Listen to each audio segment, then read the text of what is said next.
Halo semua, berikut ini video pembelajaran video animasi mengenai penyuluhan pencegahan stunting pada ibu menyusui. Mari kita simak. 1. Kondisi masalah gizi pada bayi di Indonesia. Status gizi bayi merupakan hal yang penting dan terbentuk mulai dari masa kehamilan hingga usia 2 tahun, yang dikenal sebagai 1000 hari pertama kehidupan atau periode emas. Beberapa masalah gizi pada bayi yang mungkin timbul akibat kurangnya asupan nutrisi adalah permasalahan pertumbuhan yang sulit diperbaiki pada masa mendatang. Berikut beberapa masalah gizi pada bayi yang mungkin terjadi.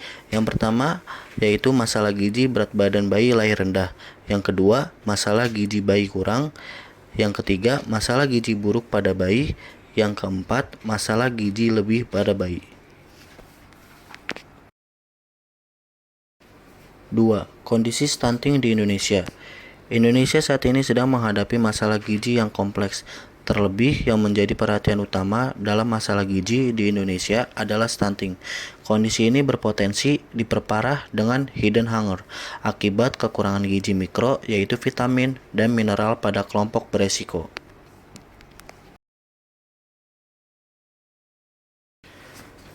Selanjutnya, data mengenai kondisi masalah stunting terhadap ibu menyusui di Indonesia. Saat ini, Indonesia mengalami kompleksitas masalah gizi, terutama dalam bentuk kekurangan gizi kronis seperti stunting. Prevalensi stunting di Indonesia telah mengalami fluktuasi dari tahun ke tahun. Pada periode 2010 sampai 2013, angka prevalensi meningkat, namun kemudian menurun pada periode 2014 sampai 2018.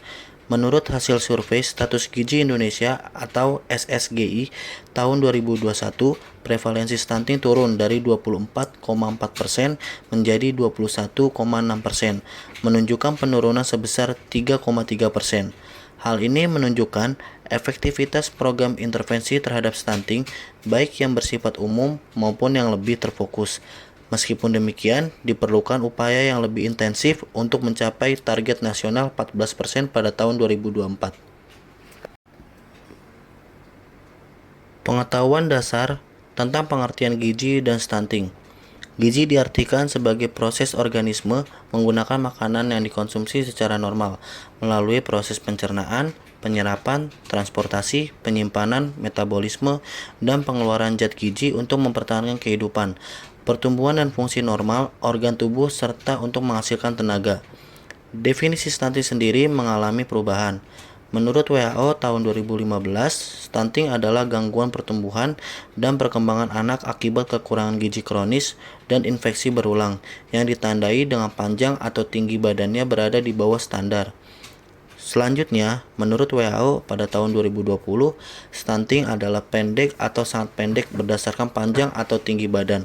Menurut usia yang kurang dari -2 standar deviasi atau SD pada kurva pertumbuhan WHO yang terjadi dikarenakan kondisi irreversible akibat asupan nutrisi yang tidak sekuat dan atau infeksi berulang atau kronis yang terjadi dalam 1000 HPK.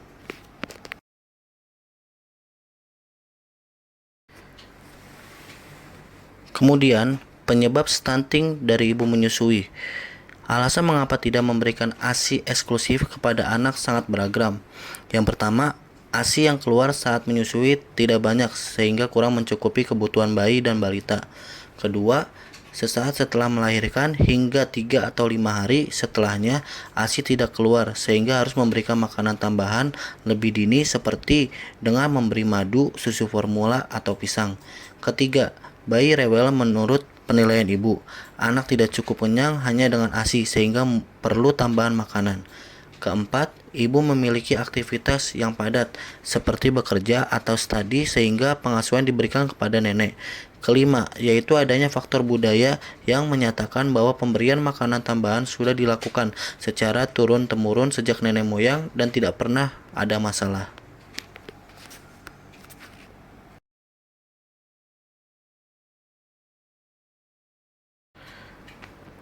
Dampak stunting terhadap balita dan ibu menyusui.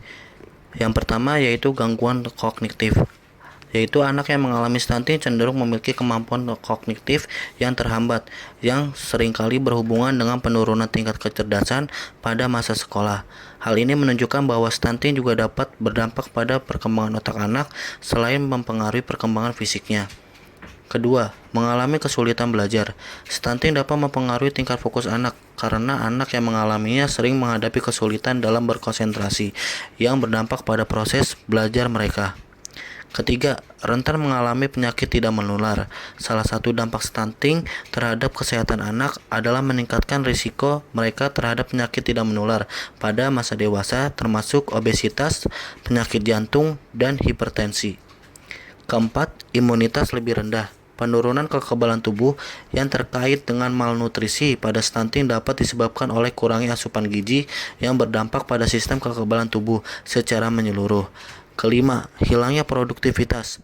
Ketika mencapai usia dewasa, stunting dapat mempengaruhi produktivitas dan kinerja di lingkungan kerja. Pencegahan stunting pada masa menyusui. Yang pertama, lakukan inisiasi menyusui dini atau IMD. Langkah penting agar ibu dapat memberikan ASI secara maksimal kepada buah hatinya adalah dengan melakukan inisiasi menyusui dini atau IMD. IMD merupakan pemberian ASI pada bayi segera setelah dilahirkan.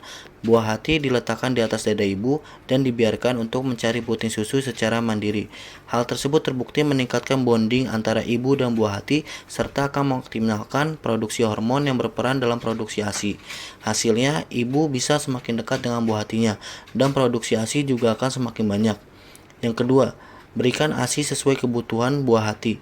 Pada pekan-pekan pertama kehidupan, sebagian besar buah hati akan menyusui setiap 2 atau 3 jam dan 8 hingga 12 kali dalam sehari. Walaupun frekuensinya semakin menurun dari hari ke hari, tapi kebutuhan ASI buah hati terus meningkat seiring bertambahnya usia. Pada usia 1 atau 2 bulan misalnya, buah hati membutuhkan 120 sampai 140 ml ASI yang dapat dipenuhi dengan menyusui setiap 3 atau 4 jam sekali. Namun, ketika usianya 5 atau 6 bulan, buah hati akan membutuhkan 240 ml ASI yang dapat dipenuhi dengan menyusui setiap 4 atau 5 jam sekali. Ketiga, perhatikan kualitas ASI. Saat ini, sebagian ibu hamil dan menyusui di Indonesia masih mengedepankan konsumsi karbohidrat dan lemak dalam jumlah tinggi. Padahal nutrisi yang paling dibutuhkan oleh ibu hamil maupun menyusui adalah protein dan serat yang didampingi dengan nutrisi makro atau mikro.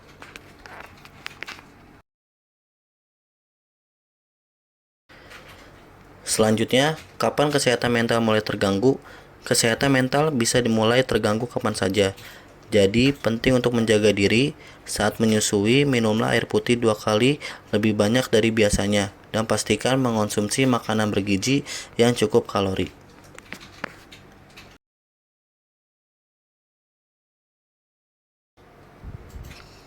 Kemudian, peran dukungan sosial untuk pencegahan stunting sangatlah berperan, yaitu memiliki support system yang kuat dapat memberikan dorongan, harapan, dan rasa pemberdayaan, bahkan dapat membantu mencegah atau mengurangi efek penyakit mental.